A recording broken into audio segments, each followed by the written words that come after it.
Now welcome. I'm Adriana Kizar, Associate Director for the Center of Higher Education Policy Analysis with USC, and I want to welcome you to the annual Pullias Lecture.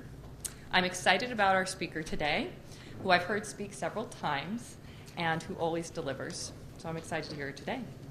She has a commitment to college access, and towards that goal, she very graciously donated her honorarium for today to fund 3 students in the summertime program, which some of you are familiar with, a pre-college enrichment program for low-income and students of color.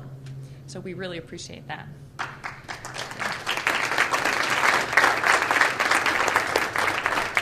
Thank you. And Bill Tierney sends his good wishes all the way from Malaysia, where he is a visiting professor in the National Higher Education Research Institute. So he sends his regrets for not being here, but knows we'll all have a really good afternoon. I wanted to give you a very brief update on the Center, the organization which hosts this lecture series. The Center continues to make a major contribution to the issues of access and equity. For example, we are compiling our findings from our study funded by the Haynes Foundation, which was giving a voice to homeless adolescents in the Los Angeles education system. Living on the street, as we all can appreciate, has a devastating effect on youth and their ability to transition into adulthood. And the objective of this project is to give the voice to the experiences of homeless youth and to document their lives as they move towards adulthood. Another project that we have working is IDA Pays. Some of you have heard me talk about a study funded by the Lumina Foundation, which looks at matched savings accounts for low-income youth. And it's progressing well. We've collected data at 12 national focus groups, had 8 case studies of successful institutions who have implemented IDAs to help low-income youth get into college. And the Pathways to College Network is actually making IDAs a part of their national campaign on early commitment to college. So we're excited to hear about that. We are in the early stages of creating a video game that will help youth understand access to college. And as many of you know, USC has become known nationally for its work with technology and video games. And our center is going to add to this well-established work through this educational tool in the future. And also, the good work of the center is being recognized. The IM mentoring program, along with 14 other programs, has been recognized for showing promise in expanding access to college and improving students' perceptions for college. This was an award given by the Campaign for College Opportunity, which is a California-based nonprofit. And I think Victor, is in the back here, who got that award, and Diane, thank you. And lastly, I wanted to thank the many center staff who helped to plan this event. It takes a lot of planning, as everybody knows, to bring us all together today, so I want to send everyone my appreciations. And next, I'm pleased to introduce Dean Karen Gallagher, who is the Emory Stoops Chair, who's going to introduce the Provost and lead to our speaker. Thank you very much.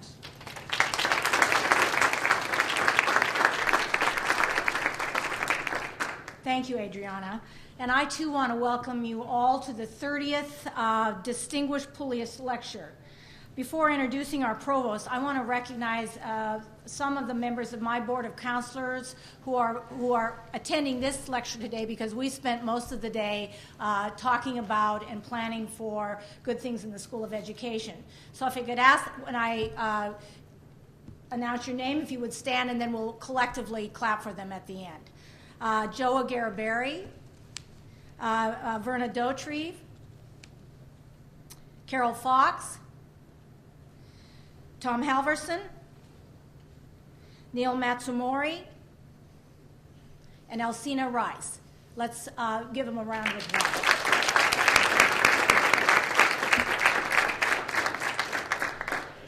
For 30 years, the Pullias Lecture has been an important venue for defining challenges and opportunities in higher education.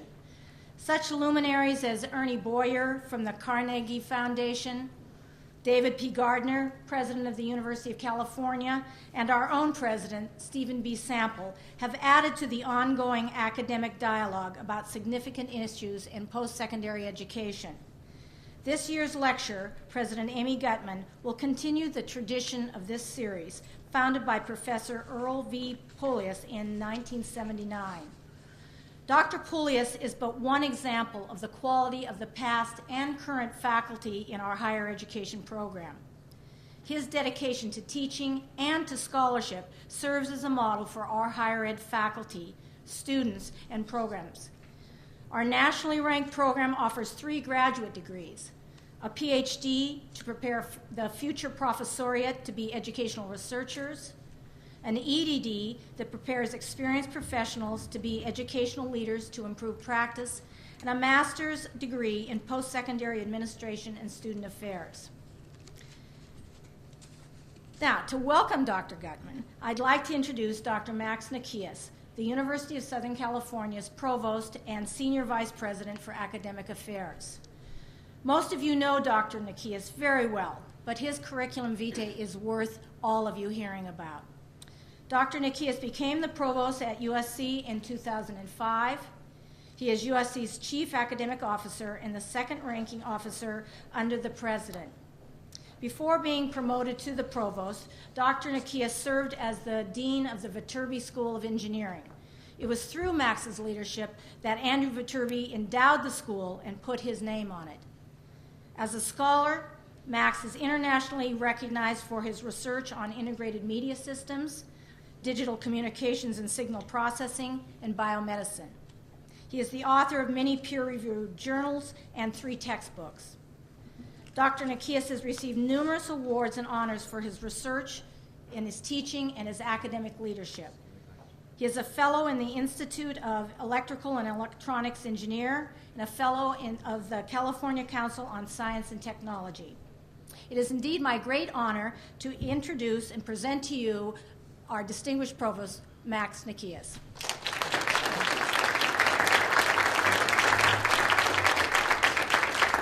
Thank you, Karen. Thank you very much. Good afternoon, everyone. Amy, I want you to know that Bill Tierney has an immersed presence here today. The day before he departed for the Pacific Rim for his sabbatical, he came to see me. He said, Max, I want to make sure that you're there to introduce President Gutmann. And I said, yes, Bill. And I want to make sure that you're going to host a dinner for her. And I said, yes, Bill, I will do that. So it's been a wonderful experience to work here at USC with Karen in advancing the mission of our Rossier School of Education. It is an urgent mission, as you all know, and a grand and noble one.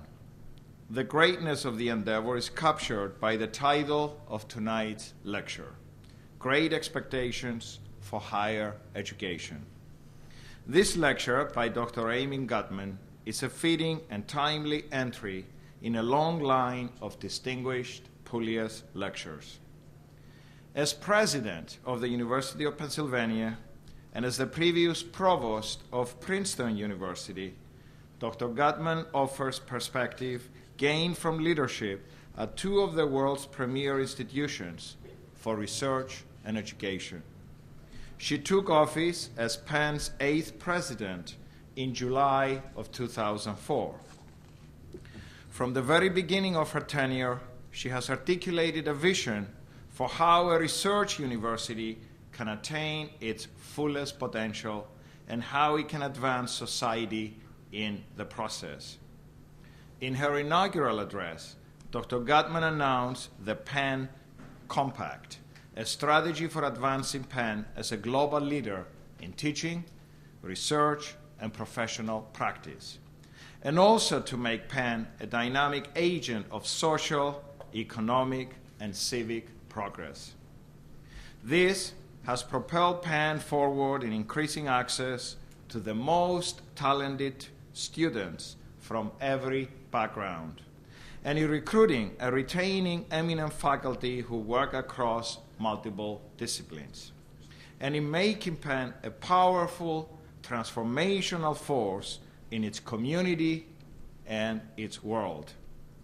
Last October, she announced a 5-year, $3.5 billion campaign that is the largest fundraising effort in Penn's history. Dr. Gutmann is nationally renowned political scientist and philosopher. She continues to teach, lecture, and write extensively on ethics, justice theory, deliberative democracy, and democratic education.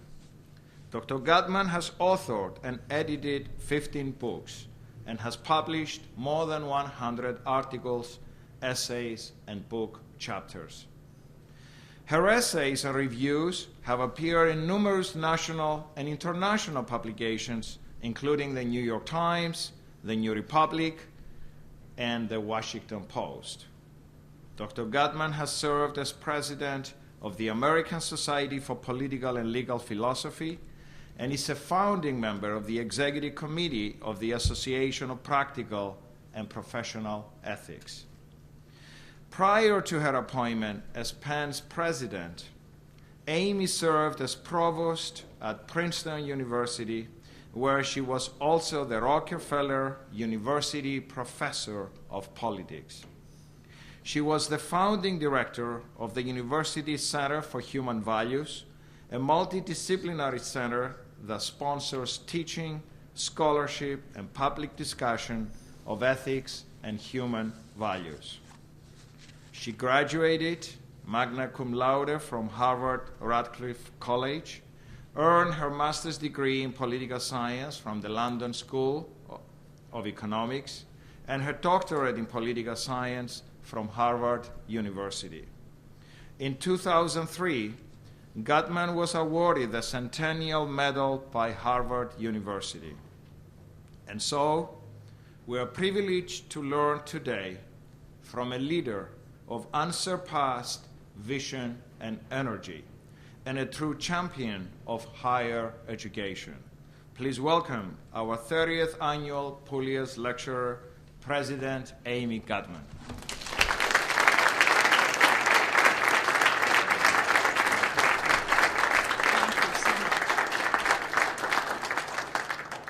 Thank you, Adriana, Karen, and Max, for that very generous introduction. It's really an honor to be invited by this great school of education and by the Center for Higher Education Policy Analysis. And it's doubly an honor to stand here in a tradition of that remarkably includes presidents of USC, University of California, City College of New York, Stanford, Duke, University of California. It just goes on, Occidental and Teachers College, Columbia, plus the chancellors of California State University and California State and Community College System, not to mention the many great scholars of higher education and even a former United States Secretary of Education. Now I stand here today on Super Tuesday. Hope you've all voted. We in Pennsylvania do not have a Super Tuesday, and I stand here also giving a lecture. You've had the courage to invite me to give a lecture while the Writers Guild is on strike. That shows confidence that I can do it without the help of a Writers Guild. So my lecture takes off from one of the best known and the most influential observers of the modern research university. And I'm really going to focus on the modern research university and, remarkably, one of the previous Pullias lecturers, Clark Kerr. Exactly 5 decades have passed since Clark Kerr became president of the University of California, and he began to redefine the nature and purpose of the modern research university. Kerr held that American research universities are the opposite of single-purpose, internally coherent, organically united educational institutions. We are cities, Kerr said, cities of infinite variety. We are confused and internally incoherent. We lack a central animating principle, or soul. And we serve society, these are all quotes from Kerr's The Uses of the University, we serve society almost slavishly. As a consequence, Kerr famously concluded, we are remarkably effective educational institutions. Kerr's once shocking perspective has become mainstream conventional wisdom. And what I want to ask this afternoon is, what should we think of this now conventional wisdom? The expectations that it sets for the American Research University and its implications for academic leadership. USC and Penn are prototypes of the American research university, and we're remarkably similar in many ways. And we're of a set of universities that have become remarkably influential and remarkably prominent.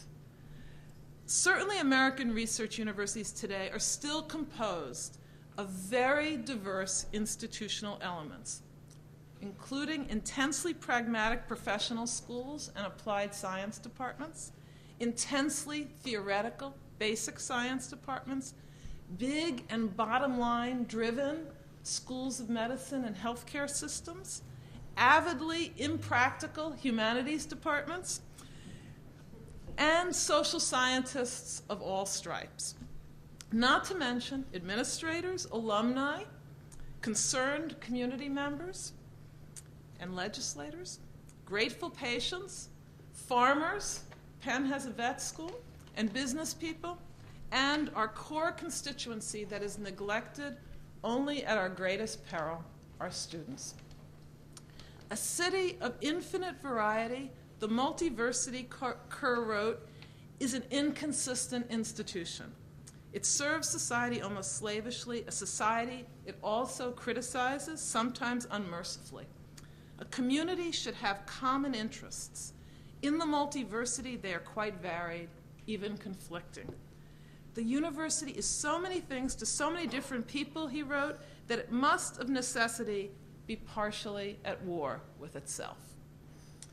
Kerr famously advised that a university anywhere can aim no higher than to be as British as possible for its students, as German as possible for its faculty and research personnel, as American as possible for the public at large, and as confused as possible for the sake of the preservation of the whole uneasy balance. And he went on to characterize, this is less often quoted, the multiversity president, not, as is sometimes said, a two-faced character, but rather a many-faced character.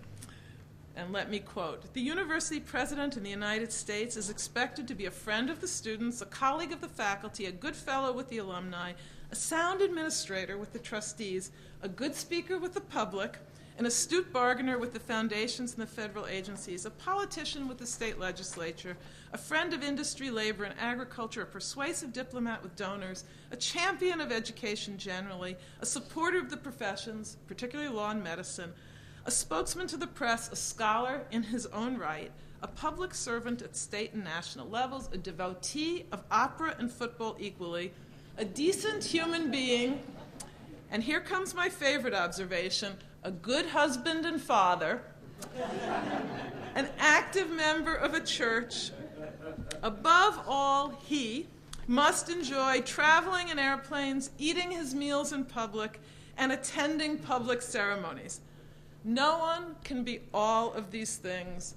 Some succeed at being none." You've got to love the eloquent rhetoric. Accepting. So here I want to begin my view. Accepting the complex multi-purpose nature of the multiversity. Applauding much of its multiplicity. Acknowledging that universities therefore cannot have a simple singular soul, and that university presidents cannot be all things to all people. I will argue and urge us not to take several other of these observations, qua objective observations, at their face value. Second, I want to question two major prescriptions that emanate from these observations, namely that research universities must slavishly serve society and therefore be at war with themselves internally. And third, I want to argue in favor of university presidents being first and foremost leaders of multiple constituencies rather than, as Kerr suggested, primarily mediators among multiple constituencies. So first things first, the ideal type of a multi-university.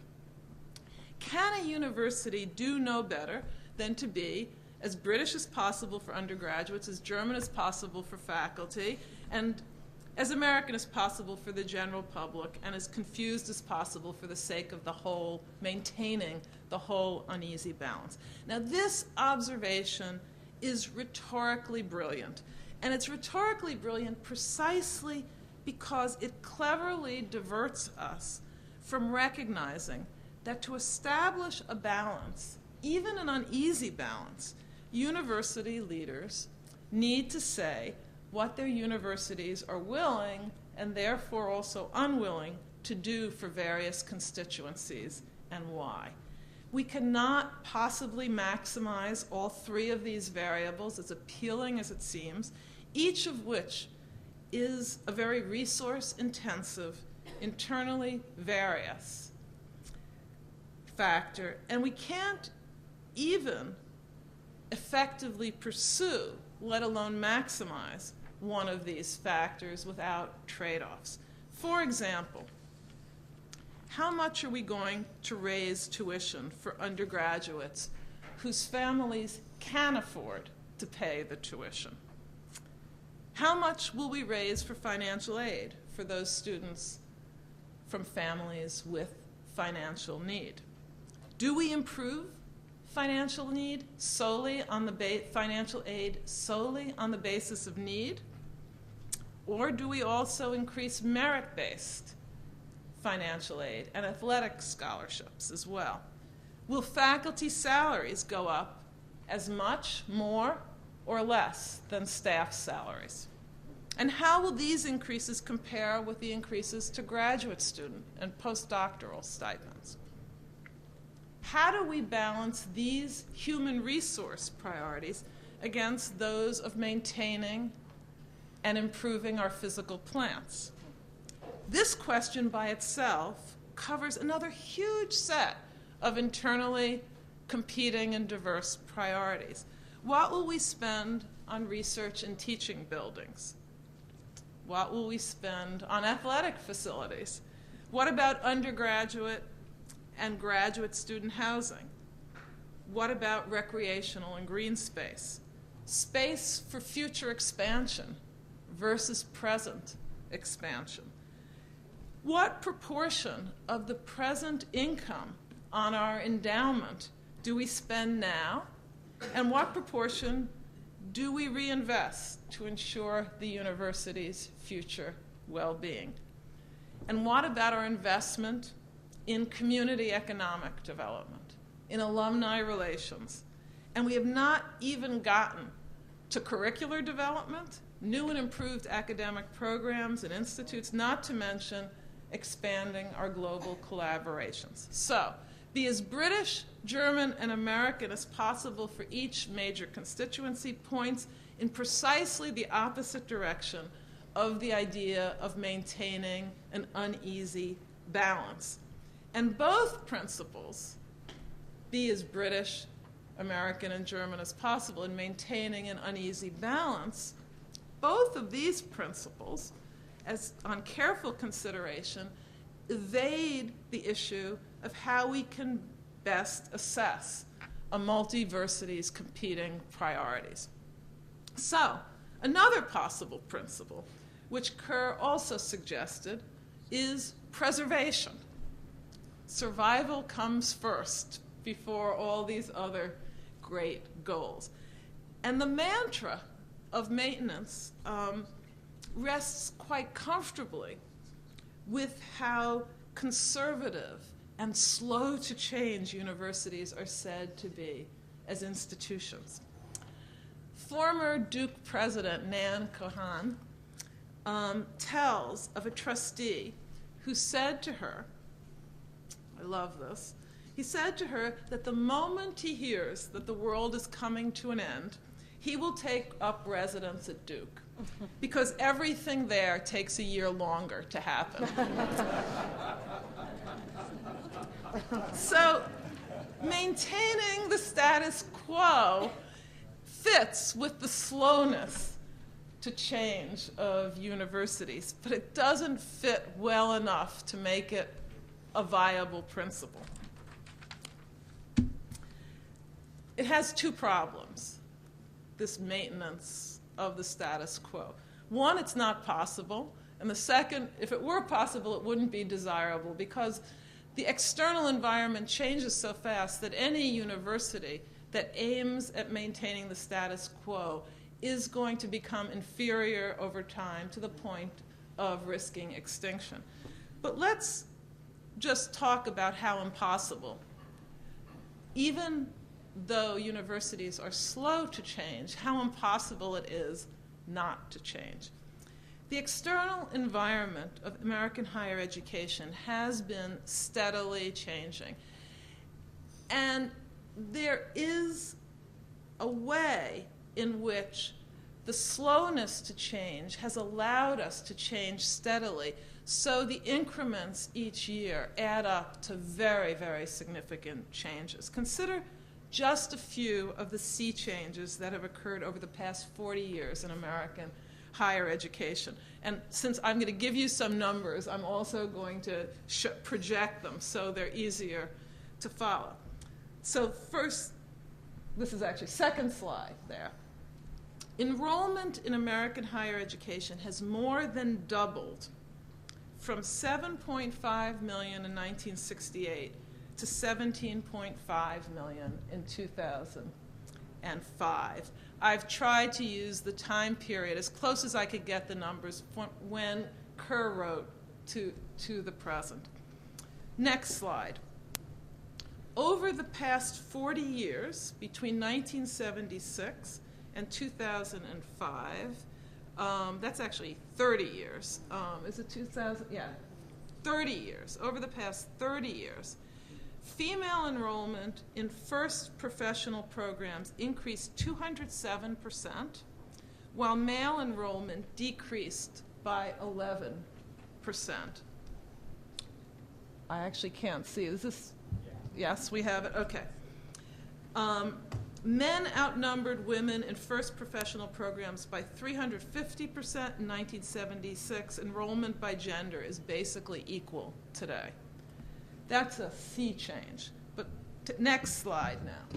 In graduate programs over the same period, female enrollment increased 112%, while male enrollment increased 23%. And today, almost 50% more women than men are in graduate programs. Another sea change. Next slide, minority enrollment. Between 1971 and 2006, minority undergraduate enrollments in higher education increased over 250%. In 1971, the freshman class, this isn't on the slide, but let me break it down for you because it will become more dramatic when we break it down. In 1971, the freshman class was 6/10 of 1% Asian American Asian. It was 6/10 of 1% Latina Latino. By 2006, the freshman class was 8.6% Asian American Asian and 7.3% Latina Latina. African Americans had increased from 7.5 to 10.5%, and American Indians went from under 1% to 2.2%. The overall freshman class went from more than 90% white Caucasian in 1971 to 76.5% white in 2005. Less dramatic than the male-female, but still a huge change. Next slide. Let's move on to tuition and financial aid. Over the last 40 years, tuition and fees, in other words, total fees, have increased over 18-fold for four-year privates and 21-fold for four-year public universities. Financial aid has increased far more than tuition and fees for the 25-year period from 63-64 to 1988-89. Total financial aid increased over 50-fold, from $500 million to $26.7 billion. And from 63 to 99, federal aid alone increased over 200-fold, from $250 million to $47 billion. That's the good news. Huge increase in financial aid at a much greater pace than the increase in tuition and fees. The not so good financial aid news is that over the past 25 years, need-based state grants rose more slowly than non-need-based state grants. So state governments, which one would expect, or one would hope at least, to be able to count on for need-based aid, have really not done that. They've increased need-based aid, but at a lower rate and a less absolute number than they've increased non-need-based aid. So over the past decade, need-based state grant aid rose by 56%, while non-need-based state grants increased by more than 250%. So almost 5 times the rate of need-based grants. State grant aid now is almost as much non-need-based as it is need-based. There's $1.4 billion of non-need-based compared to $1.8 billion. They're almost equal. Next slide. This is what's happened just to our numbers. The number of colleges and universities has increased by over 40% over the past 40 years, from just over 3,000 to 4,400.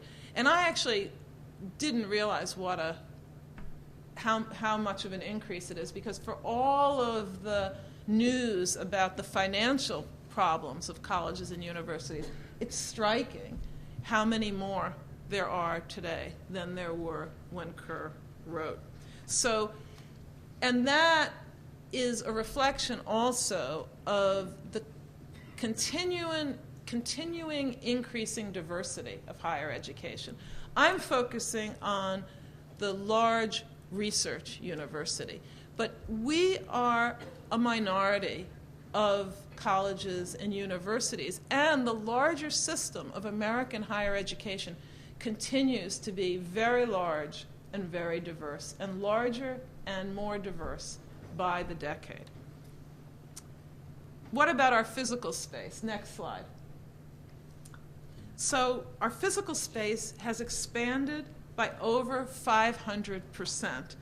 So when you talk about why universities are important to their communities, you have to think not just about the resources, that the money and the people, but also about our space. We have increased from 1.3 billion net assignable square feet to 6 billion net assignable square feet, and we show no signs of slowing down. Now, less noticed, but no less significant. Next slide, please. The number of departments at many major research universities has increased. And what I would have liked to have is a slide not only of the number of departments, but the number of centers, institutes, and interdisciplinary entities. And were I to have a slide, I haven't had the ability to gather that data. You would see a much sharper upward slope. But this is significant that the number of departments has increased, and it's primarily not reflecting increasing specialization, but rather what this study shows, a blending of previously distinct fields to produce new areas, such as biophysics and biochemistry, and most recently neuroscience and photonics, not to mention nanoscience, bioinformatics, media and film studies, genomics and proteomics. You name anything that begins with bio, nano, neuro, proto, and you have a new department, new institute, new center. And of course, film and media studies, and there are various humanities centers and institutes that USC is, famous also for leading the way on. At the undergraduate level, interdisciplinary honors programs proliferated in the early 1980s at triple the rate of the 1960s and 1970s. So today, and this will frame another theme of my remarks, interdisciplinary has become the rule rather than the exception that it was in the 1960s among scholars and students alike. Now, few, if any, of these changes happen just serendipitously. The most inexorable, perhaps, have been the changing demographics of undergraduate populations. But even these changes were the product of myriad policy and admissions decisions. And we're done with the PowerPoint, so we can go to the, there's going to be no more projections, no more data. You've absorbed all the data. So here's the analysis. Even the changes of demographics were the product of myriad number of policy decisions and admissions decisions, which might have been otherwise and certainly didn't maintain the status quo. The slowest changes have been at the tenured faculty and departmental chair levels. But even here, changes over the past 40 years have been considerable, with the greatest progress yet to be made in the STEM field: science, technology, engineering, and mathematics. I won't comment here on changes at the presidential level, except to say that women and minority presidents of major research universities are as present today as we were conspicuously absent 45 years ago. And certainly I would not have been among those to imagine that there would be, for example, half of the Ivy League presidents would be women, and the president of Rensselaer Polytechnic Institute would be an African American woman, and the president of MIT would be a woman. There is so much more to be accomplished by way of simultaneously diversifying and improving the quality of universities that any president who aims for preservation, or any constituency that aims for preservation, will not have an adequate, let alone an admirable, vision of the multi-university moving forward. So we must lead, and leadership requires that we defend priorities among competing goals. And that was precisely what the conventional wisdom hoped to allow us to avoid. The conventional wisdom hoped that the multiversity would be so diverse, confused, with so many constituencies that one could, to use a social scientist term, one could muddle through. So this leads naturally to my second question. Are the most defensible priorities those that serve society rather slavishly? And are those priorities internally consistent? So in other words, what can a university president or any set of leaders in a university do with this amazing, amazing mass of diverse schools, institutes, centers, programs, health systems? You've got it. What are our priorities? So I think to be strong and viable over time, universities must serve society, but primarily by taking a far, far longer-term view than the immediate demands of democratic governments and other societal groups typically try to pressure us into doing. We are very important institutions in society, but our importance to society, paradoxically enough, requires us to be quite independent of many of the demands that society at any given time makes upon us. So let me speak about one of the latest threats of regulation to come out of Washington. It would require universities with over $500 million in endowment, that includes Penn and USC and 40 other, well, actually there are 40 of us with endowments over $1 billion, so it would require 136 of us to spend at least 5% of the income on our endowment every year. Now, I submit to you that in a society that suffers from a negative savings rate and from a government that has one of the largest deficits in its history to deal with, the demand that universities spend more should raise some eyebrows even outside of academia.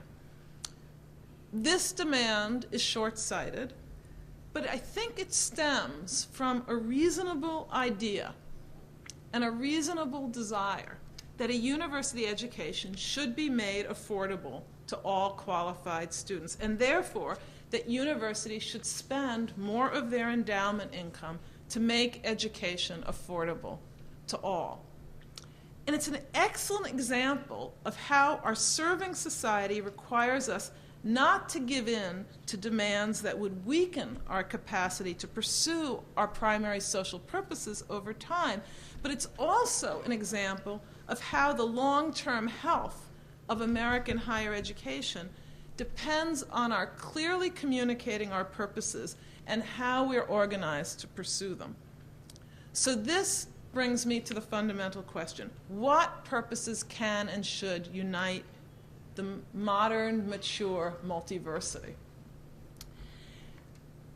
One of our first and foremost purposes must be access to higher education. Access to a diverse set of talented, hardworking students regardless of their family incomes.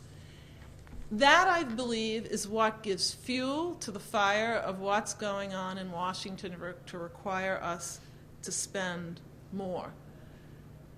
It's the wrong conclusion from the right premise, which is we have a responsibility to society to educate the best and the brightest students regardless of their family income. And therefore, we have to do more to make financial aid based on need a very high priority. So that's one priority that I think we can and should be united in pursuing. Are there other primary purposes of research universities consistent with the goal of increasing access? Now, I've said that it's impossible to maximize more than one resource-intensive primary purpose at once. But it is both possible and desirable to defend a set of primary purposes that are symbiotic with access, that increase the value of access to our institutions. We have a responsibility to make the education we offer better over time, not simply to improve access to our education. And what I've articulated, Max introduced it in the Penn Compact, is basically a social contract in the multiversity. And it's not really specific to Penn. I don't claim that every university, every research university needs to have these same priorities. But it is a set of priorities that makes a lot of sense for a lot of research universities. So in addition to increasing access, I have argued that we as universities, as research universities, need to integrate knowledge across disciplines, and we need to engage locally and globally on the basis of that knowledge. Our support for interdisciplinary scholarship and teaching within and across, and it's also within departments and across schools, departments, centers, and institutes, has burgeoned. And it's burgeoned, I think, for a good reason, for the sake of expanding our understanding of complex issues. And our quest to understand complex issues has also propelled us to engage with local, national, and international communities where our faculty and students learn at the same time as they contribute something to the world beyond our classrooms and laboratories. And so these three purposes taken together simultaneously expand the reach of our educational power to teach citizens and leaders, and they improve the quality of the education we offer, they improve the value of the research we produce, and they contribute to the long-term value that we have to the many communities beyond our campus. So increasing access, integrating knowledge, and engaging locally and globally are very broad goals. But they're not inclusive of everything that a university can do. They suggest, for example, that while we should contribute some measure of social welfare to broader communities, we are not social service stations.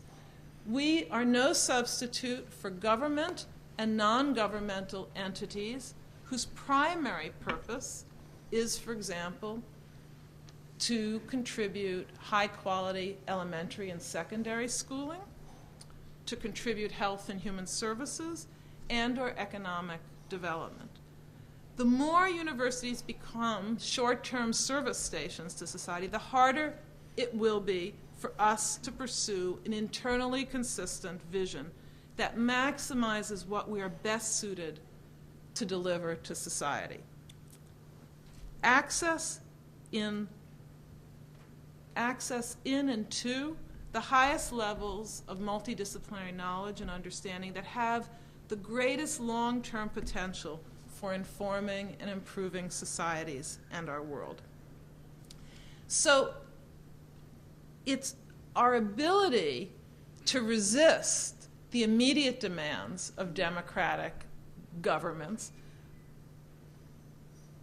our ability to communicate what our contribution to society can be over time, that becomes critical to the capacity of research universities to contribute maximally to society moving forward. So now my third and final point naturally follows.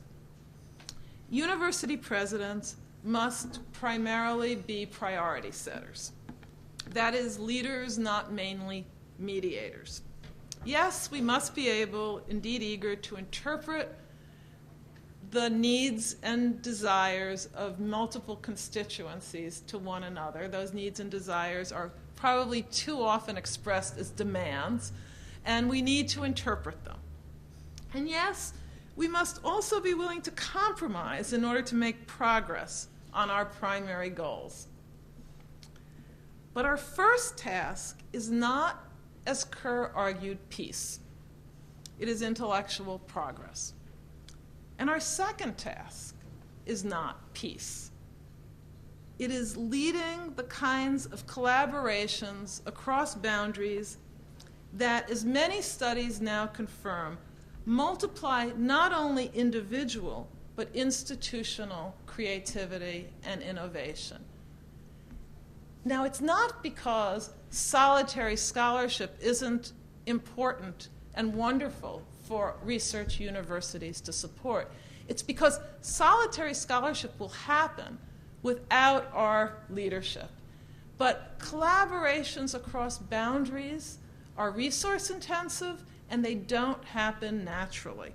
They require leadership. University presidents, in my mind, need to be what I call pragmatic idealists. What I mean by that is we must be priority setters who push the limits of the possible and who primarily lead rather than manage the many other leaders in our institutions, our executive teams, our faculties, our students, and our administrative staffs. Lead our teams to work avidly and intensely together on the many projects that contribute to our highest priority goals. We need to articulate those goals and have strategies for bringing people together to pursue them. Okay, that's my vision of how we need a vision, how we need to articulate it, and how we need to bring people together collaboratively to pursue it. Now, I suspect that I may have made the job of a university president seem, while complex, quite a bit easier than it actually is. At least when I say that and I summarize it as I have, it actually makes my job sound easier than I feel that my job is, and that I observe that other university presidents' jobs are. So let me therefore now bite the bullet. Today, as so often in the past, the battle lines of conflict, both inside and outside the university, are often drawn around the allocation of scarce financial resources. You've guessed it. And Penn is a good case in point, so I'll use what I know best. Our $6.6 billion in endowment has recently taken us from the 12th highest endowment among 4,400 colleges and universities to the 9th. We're now in the top 10. However, it is a small per capita endowment. We're only 61st in rank as far as per capita endowment. Now, when I am fundraising, which you may think I always am, but I'm not today, actually, I put it this way. We do more with less. Imagine what we could do with more. So that, I mean, it's great that our per capita endowment is lower in the sense that it shows that we really get a lot done with relatively few resources per capita. But that still, puts us in a very lofty position in higher education. And it's therefore often hard in the larger scheme of higher education, for places like USC and Penn to convince people that there really is resource scarcity. But there is, and I don't need to convince you of that. And most of all, I think I don't need to convince anyone of the fact that it would be a huge mistake, indeed a shame, if we unnecessarily diverted valuable resources to lower rather than higher priorities, let alone waste them. And that, I submit to you, is the most fundamental reason why a university president's job is inherently a difficult one. It's not just all those many constituencies out there. It's truly that there are so many things that a multiversity can do, and so many good things that we can do. But we would truly be wasting resources if we don't direct our most valuable resources, human energy, financial, and physical space, to our highest priority goals. So, I've given the vision, and I think I've really bitten the bullet by saying that there are so many more demands on our resources than we have the resources to use, and we have to be willing to say no to more things than we can say yes to. So now I want to say what, very practically speaking, in conclusion, might this imply by way of presidential initiatives, and give you some examples. So I'll give you 3 major steps that Penn has taken over the past 3 years in 3 different domains of our priorities. First, financial aid access. As of 2 years ago, we eliminated grant loans and substituted grants for loans for all students, undergraduate students from families who earn $50,000 or less. A year after that, we raised the financial aid budget and eliminated loans for families under $60,000. Next year, we will raise that threshold to $100,000, and by September 2009, Penn will have a no-loan package for all its financial aid students, 40% of our undergraduates. That will cost us per year about $110 million per year in undergraduate financial aid. It's an expensive initiative, and it's one which the whole university has rallied behind. On the integrates knowledge front, we have created a new kind of faculty appointment, joint between schools. And we've initiated a faculty recruitment program called Penn Integrates Knowledge, or PIC for short. And this program recruits eminent interdisciplinary faculty members to Penn who model multidisciplinary research and teaching and hold genuinely joint appointments between two schools. This price tag on this initiative is upward of $90 million. Again, it's something that I've fundraised for. And it not only brings eminent model multidisciplinary scholars to Penn, but it's also made it easier for our schools to create joint appointments for their faculty. And it's just highlighted how important interdisciplinary teaching and research is. It's not a substitute for all the other things we're doing for faculty support, but it does say that we're willing to put our resources behind supporting multidisciplinary faculty members. Third, on the local engagement front, we've created a new master plan for our expanded campus, which we call Penn Connects. And that master plan increases recreational and green space for our community. It stimulates job creation by the facilities that we're creating for our faculty and students. And it will create thousands of new jobs as well as billions of dollars of new local investment and connect our campus better to the city. Now we're doing, every part of that master plan is something that is serving the primary intellectual teaching and research purposes of the university. But we're coupling that with a commitment to job creation and inclusion for the city and community. And we made a very important decision not to move into the residential areas of West Philadelphia, but to move east into an industrial part of the city. And we bought a 14-acre asphalt parking lot. That was an opportunity, by the way. Not every university has the opportunity to do it. We bought a 14-acre asphalt surface parking lot from the U.S. Postal Service, and we're creating recreational and green space there, teaching and research buildings, and land leasing some of it to put up an office building where we have committed that we would rent some of the office space, would also bring a hotel and so on. It was an opportunity, but it still required a bold, high-priority move on the part of the university because we also had to buy the U.S. Postal Service building, which was 800,000 square feet, largely of interior space, for which we had no use whatsoever.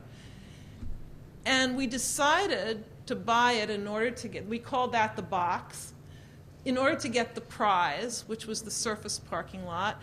And we decided to take the risk of trying to sell the box, which we did, to a developer. And that developer is going to bring in 5,000 white-collar jobs into West Philadelphia. And so we took the risk of buying the whole thing because we knew, and the reason that this is a good example, we knew that only Penn, only a large research university would have an interest in that whole parcel. No developer would do for that parcel what we can do for the city while doing good for ourselves. Because what developer would want to create recreational, athletic, and green space on 10 acres of urban property, which is very valuable? So that's a third example. Let me add one, and that example, by the way, will be an investment of about $1 billion during, over the next 5 to 10 years. So that's a huge investment on our part. The final example I'll give is a global engagement example because it really models our local engagement in Philadelphia. Last summer, in August, I took a trip to Botswana where I visited Penn faculty and students from across several of our schools who are partnering with the University of Botswana along with Harvard and Baylor universities and the Merck and Gates foundations, in order to help build the country's capacity to combat the AIDS epidemic and to build its first medical school. Our faculty and students credibly describe their experiences there as nothing short of life transforming. They're not simply doing good. They are learning far more than they could learn in any classroom, even at Penn or USC, I submit to you, by going down there to Botswana. Our medical school students have to use every single skill that they have in both treating patients and in helping the University of Botswana design a curriculum and build its first medical school. And Botswana has the money to do this, but it doesn't have the capacity of doctors and nurses, and our School of Education is down there, as well as our Wharton School, our business school. It doesn't have the capacity to design the curriculum and educate the educators. And that's the way universities can partner globally with one another to really build capacity in what we know best. So each of these initiatives is an outgrowth of one of our highest priorities, and each involves a significant commitment of financial resources. So some faculty ask, how can a university have a strategic objective other than to support the individual quests of its faculty members? And some students ask, why does Penn keep raising its tuition higher than inflation? And as a president, I'm quite aware that I undoubtedly hear only a fraction of the critical questions that people ask. But before I can institute any costly initiative, what I try to do in my mind, and I try to articulate to the various constituencies that I spend a lot of time speaking with, I try to address even the doubts that I don't directly hear. So the conventional wisdom, which Kerr was instrumental in establishing, says that large research universities like us are amorphous collections of valuable pieces that are growing in number and diversity, but we're not bound together by any overarching vision of the university's larger educational role or social responsibility. However accurate this may be as a path of least resistance, I have tried to show this afternoon that it's neither the most desirable nor the most pragmatic path for great American universities to thrive over time. Those of you in the School of Education should be very pleased with this conclusion, because it really is an important role for a School of Education to think about the governance of higher education. Schools of education have done a marvelous job at elementary and secondary education at their best. But it's also very important to think about what the vision of higher education is and what it requires of leaders. And I've just barely sketched out here what I have found to be a path not of less resistance, but of greater long-term societal gain. A path of presidential leadership that speaks to inspiring high-priority purposes of universities and builds a very highly collaborative effort that unites the university's multiple constituencies behind our purposes. And I say our purposes because those purposes have to become owned by all the major constituencies in a university. In addition to increasing access by increasing need-based financial aid, American universities have an enormous capacity that's still largely untapped due to our organizational fragmentation to integrate knowledge and understanding across fields, disciplines, and cultures. And CHEPA's mission statement is exemplary in this regard. The world has an increasing need for such integrated knowledge to address complex and important problems. If we don't do it, nobody will. In addition to our uniting behind the university's mission of providing access to higher education to talented students, we therefore can also be united in the pursuit of integrated knowledge and understanding for the long-term well-being of communities at home and around the world. Not every community around the world for every university, but each university can pick 1 or 2 or 3 communities that it can have some in-depth partnership with. To be united in this, or any other educationally worthy way, will require greater collaboration within and across universities. And this will happen as long as university presidents, along with many other academic leaders, lead, not just manage, both in very inspiring, or at least somewhat inspiring, and highly collaborative ways. I think these are truly great expectations for the American Research University, and I also believe that we owe our universities and the world no more and no less. Thank you very much. Thank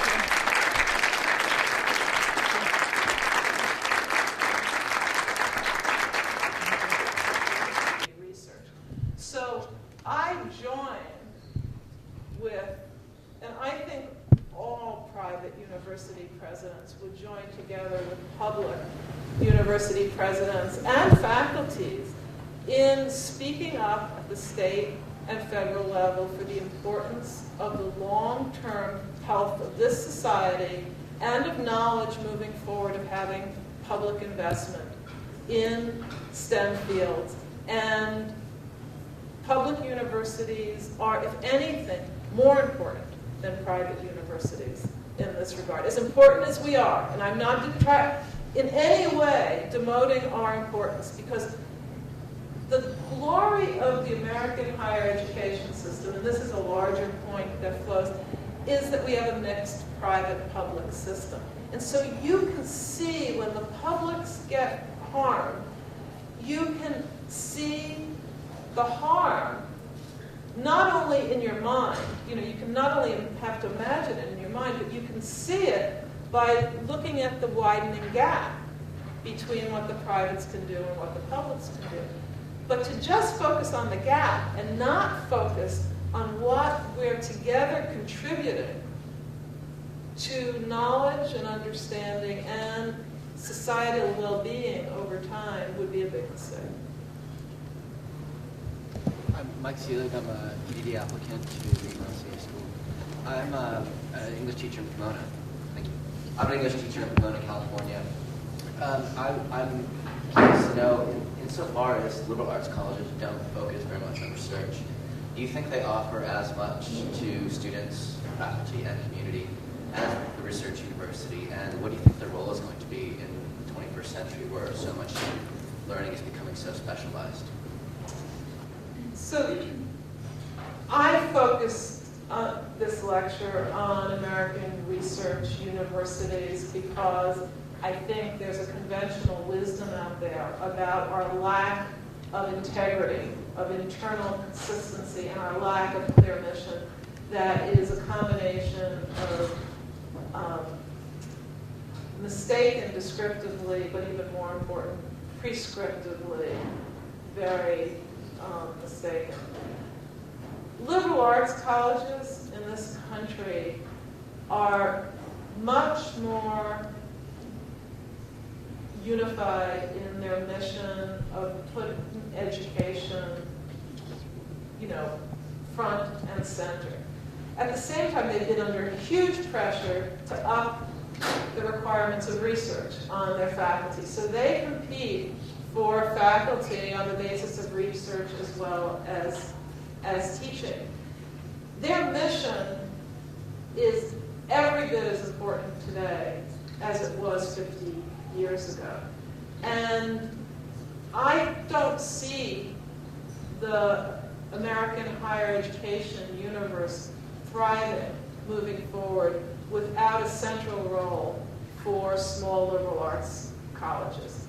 Each one of them is smaller than almost all of us, each of us, but together they do a spectacular job in educating future citizens and leaders. And many eminent researchers have been launched by small liberal arts colleges. And some small liberal arts colleges do a much better job than research universities in propelling students into academia, for example. So their role has never been more important.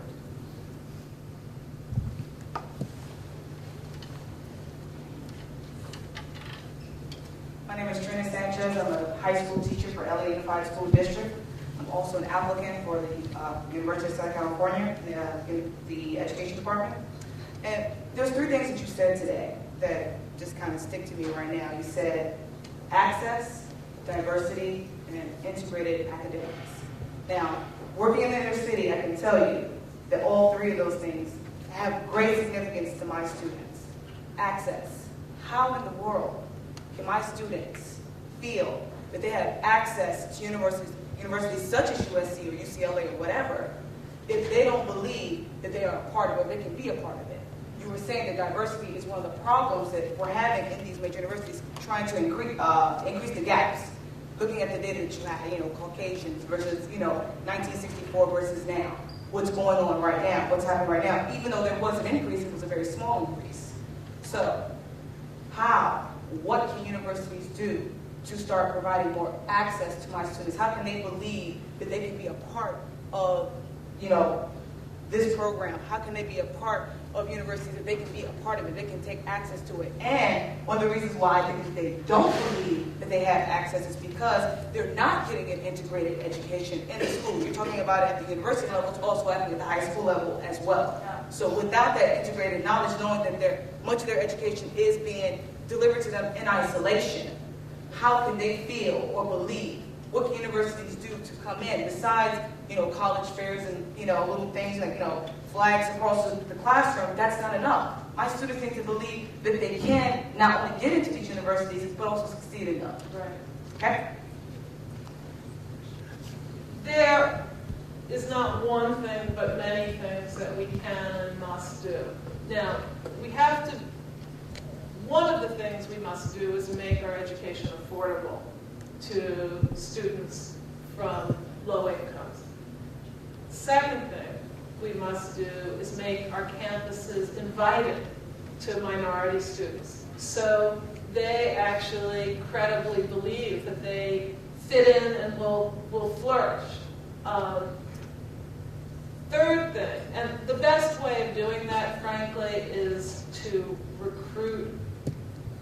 really recruit hard to get, critical mass of minority students into our universities so they can make a difference and actually make our universities visibly more diversified. And we, slowly increase diversity. I tell my Dean of Admissions every year that I want the best class ever at Penn, which means quality and diversity. I don't want to be told that diversity comes at the expense of quality or quality comes at the expense of diversity, because I know that that both go together if you do it right. But then there are a lot of other things that are not as straightforward.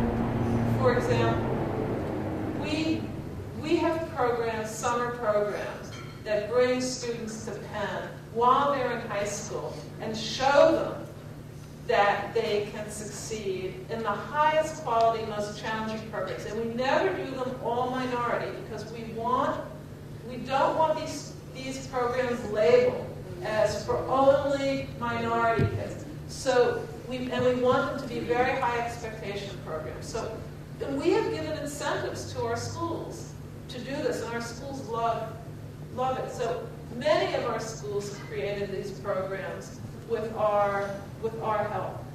Now, School of Education has a very special role. Our School of Education helped create a neighborhood elementary and middle school, the Penn Alexander, the Sadie Moselle Penn Alexander School, which is a school that does integrate, have an integrated curriculum. It is a school that's overwhelmingly minority. Vast majority of the students come from families eligible for food stamps. And 85% of the 8th grade graduates go on to magnet high schools. And they aspire to places like Penn.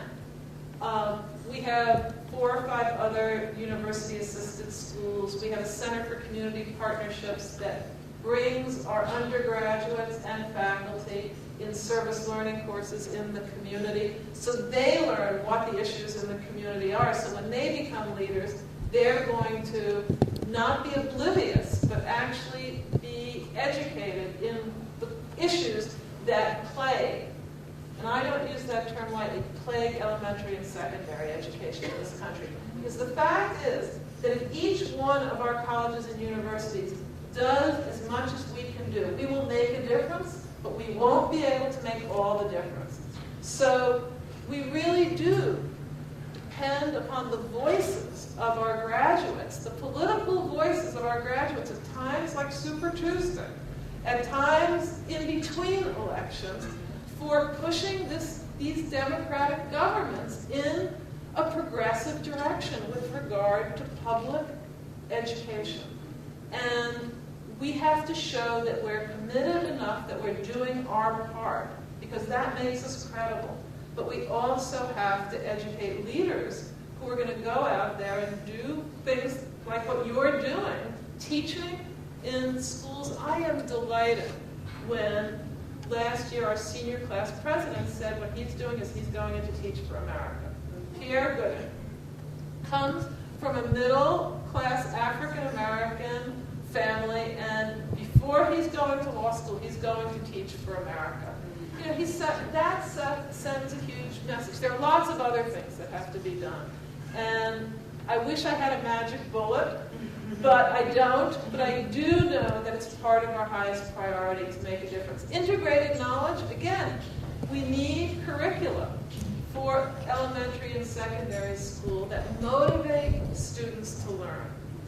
Can't assume that students who come from low-income families love to be students.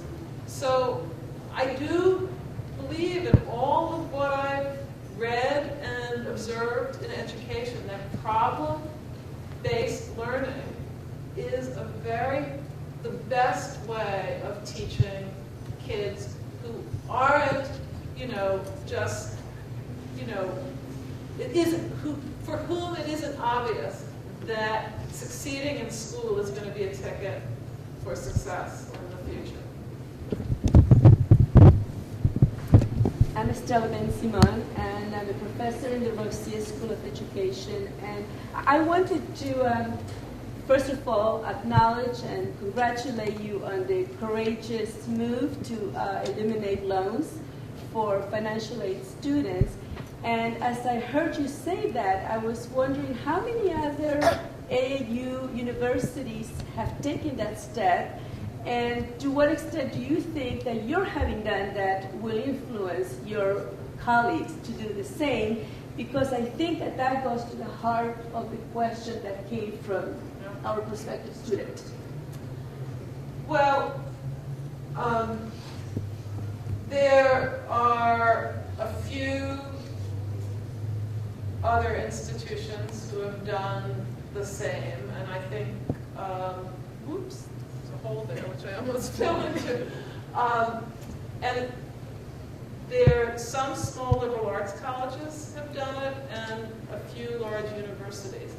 But a tiny minority of AAU universities and a small minority of colleges. Now, there are two responses that, critical responses that we've gotten to this. I mean, there's been overwhelming support for it, but you know how they say no good deed goes unpunished? Well, this good deed is not being punished, but I think because I think we're all going to benefit from this. But it is true that no good deed goes uncriticized. There are criticisms out there. And the dominant criticism, so let me just focus on that and answer it, is that not very many places can afford to do it.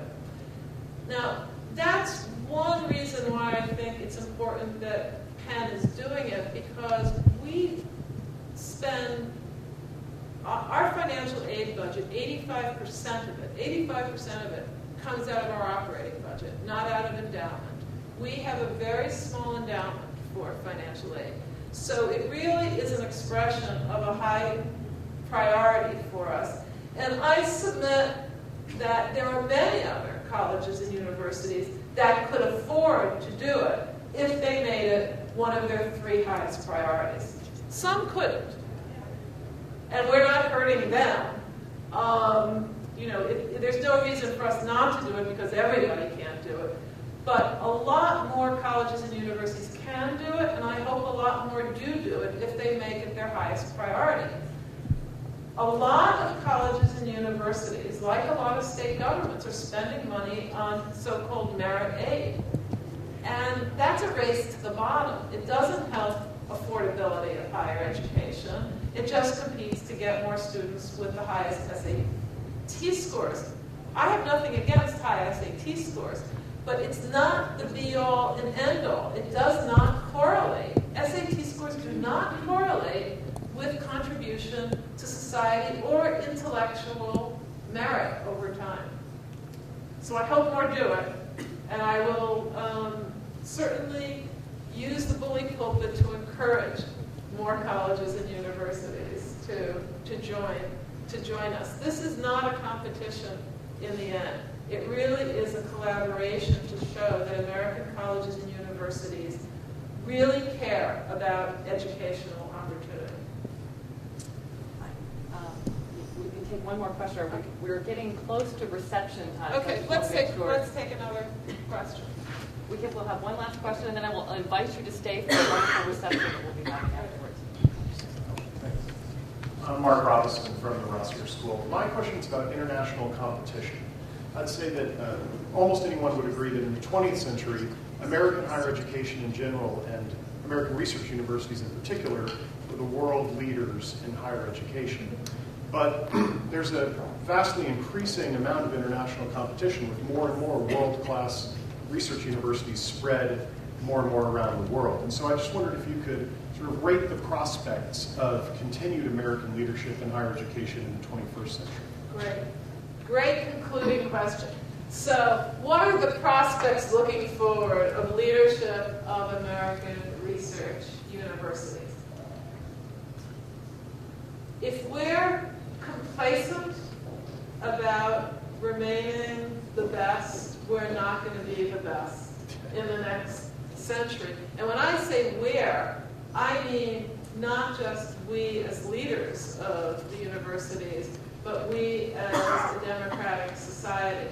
The easiest things to cut when budgets need to be cut is investment in long-term priorities. When we as a country were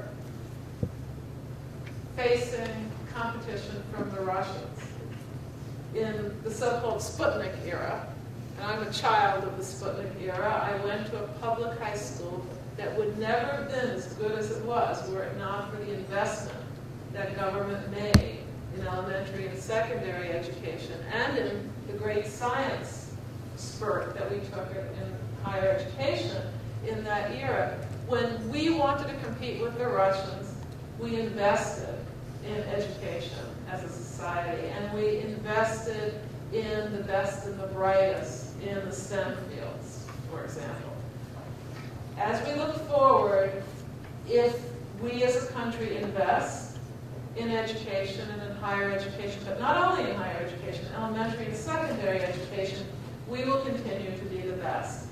I'm optimistic because the organization of higher education in this country is excellent in the sense that we have a mixed public-private system, which really works well. I'm also optimistic because our general view of what the nature of higher education should be, which is it should not be only specialized, but it also should be broad. Every educated person in this country should have a broad liberal arts and science education.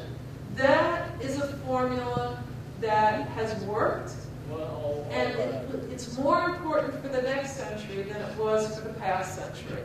I like to say that the 19th century in America was the century of a generalist education at the higher level. The 20th century was the education of the specialist. In the 21st century, we have to combine the both.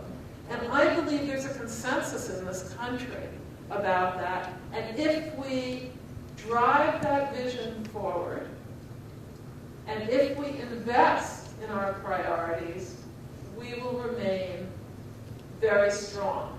Will we be the only country that's strong in higher education? I hope not, and I think not. I think we will be stronger as a sector of higher education if we're also competing globally to be the best. I believe that that kind of competition is good as long as we have our priorities clear. So you have to begin with the priorities and then compete on the basis of them. And if we do that, I would be very optimistic about higher education in the next century. If we don't, we're going to lose ground. And, prediction, I've become wise enough as I've gone, grown older to know that it's hard to predict the future, and as Yogi Berra, Yogi Berra said it's hard to predict, and it's particularly hard to predict the future. So I can't predict the next election, and I certainly am not going to predict the future of higher education in the next century. But I know what it would take to continue for us to be strong, and I sure hope that there are a lot of leaders in this country, not only in higher education, who will work to make us strong. Thanks very much.